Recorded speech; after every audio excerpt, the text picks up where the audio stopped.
So we did the truss rod adjustment, and we now have this Flying V guitar from the Analog Studio Barn Find. And one of the big problems here is that the old bridge, these holes are not in the right place. They're too close. So it's probably why it was set aside as a project guitar. I don't know if this was done at the factory, probably not, or somebody tried to put something else in or something. But anyway, we're just going to fix it. So we'll keep this simple. How do you install the bridge and where to put it? Well, this is how I've always done it, and how the old man taught me to do it years ago. Pretty simple. So we've got a measurement here at the 12th fret. So we're going to take a measurement from the top of the neck, where the nut would be. I have the nut removed in this case, and we're gonna measure this, and we can see here that we are at 12 3/8 inches. It's usually 12 1/4. So we're just going to go with what we have, which is a 12 3/8. And then we're gonna set our tape measure right on the top of the 12th fret, right here. And then we're gonna go down, and we can see that I've already drawn this line here, and we have it at 12 3/8. So what I like to do is measure off both sides. I'm going to take a ruler, and not a ruler, but take a level, the side of a level, and I'm going to run this right down the side of the guitar and set this flush, and I'm going to draw a line here, which you can see I've done already. And then I'm going to do the same thing over here on the other side, and we're going to line that up right down and draw another line, and you can see that I've drawn that line. I don't have enough arms to do this right now, but so we basically want that tapering off the side. I'm going to come right down here, and it's going to taper out, and that's going to be this line here. So it's going to widen a little bit, just as it would come on down. The strings are going to widen out a little bit. That's why we use that ruler. Any kind of straight edge will work right down here. And then we've got our line straight across right here that was measured. So this one's going to come out to be 24 3/4, and then I'm going to measure that on both sides coming off the neck. So I'm going to measure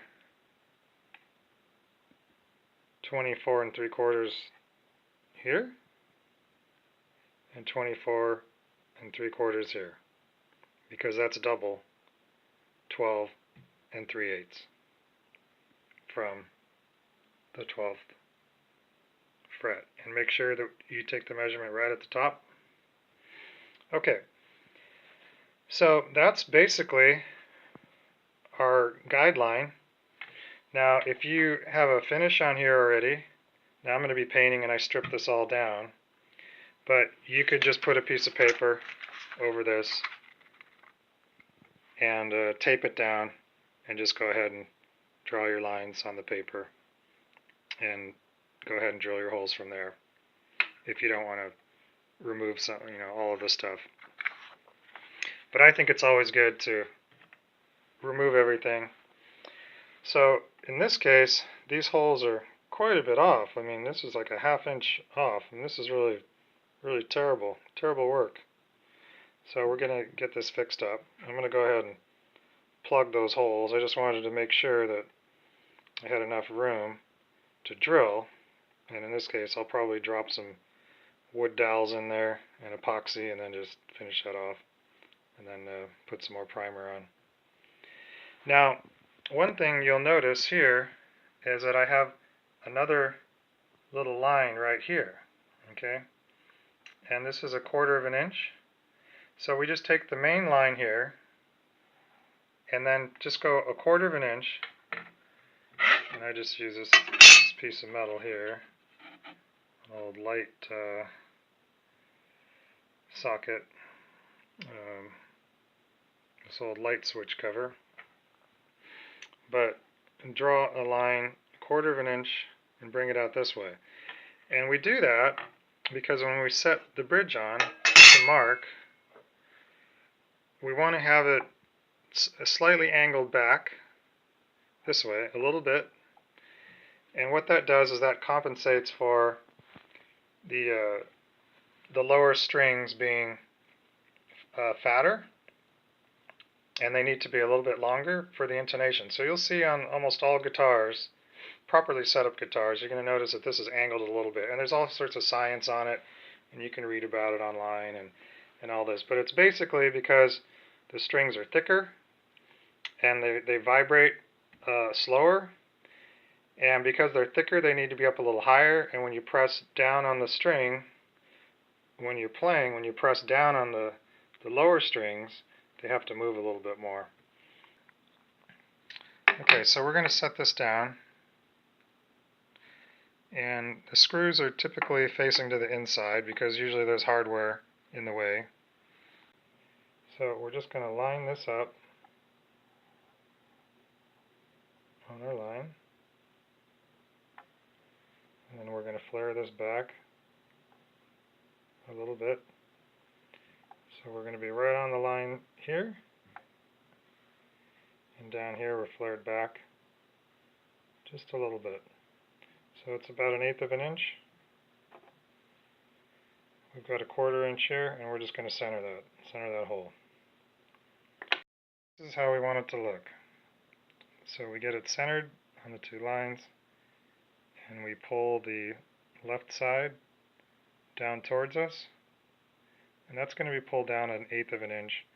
Make a 1/4 of an inch line, and then you can just center it between those 2 lines.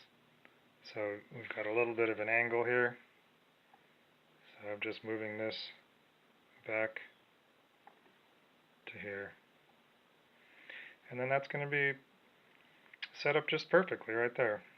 And it really doesn't need to be any more complicated than that. So we get our holes centered left and right, and then I can just go in with a pen and I can mark my hole.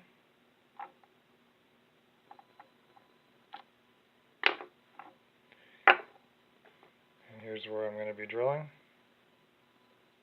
I'm going to drill right here, and I'm going to drill right here. And that's how we do it. My holes, this is the piece that's going to sit in here and push down in. So I put a little tape on the drill bit just so that I know how far to go down.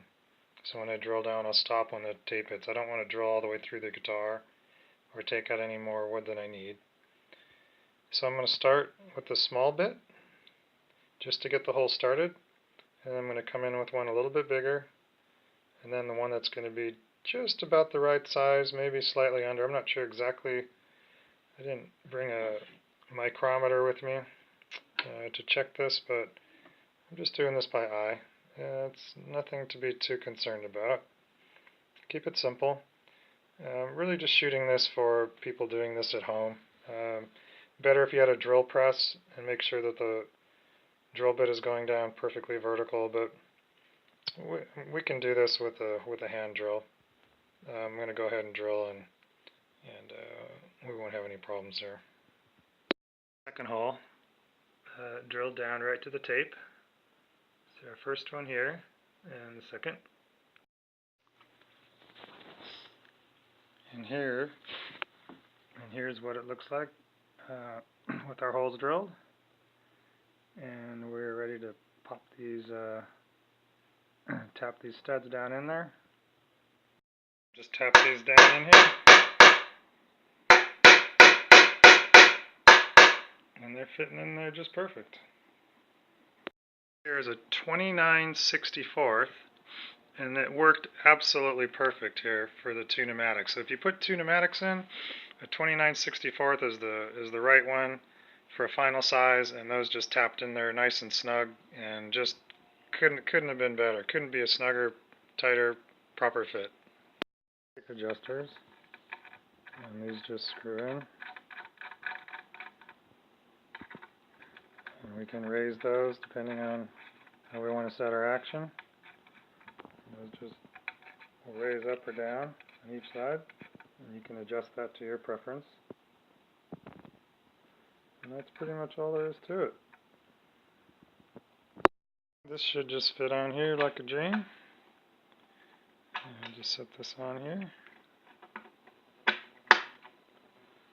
And there we have it. It looks pretty good. You can see that that's just angled off slightly from the top. And that should be just perfect. If you found this helpful, please subscribe and follow us on Analog Studio Barn Find. Leave questions below. Thanks.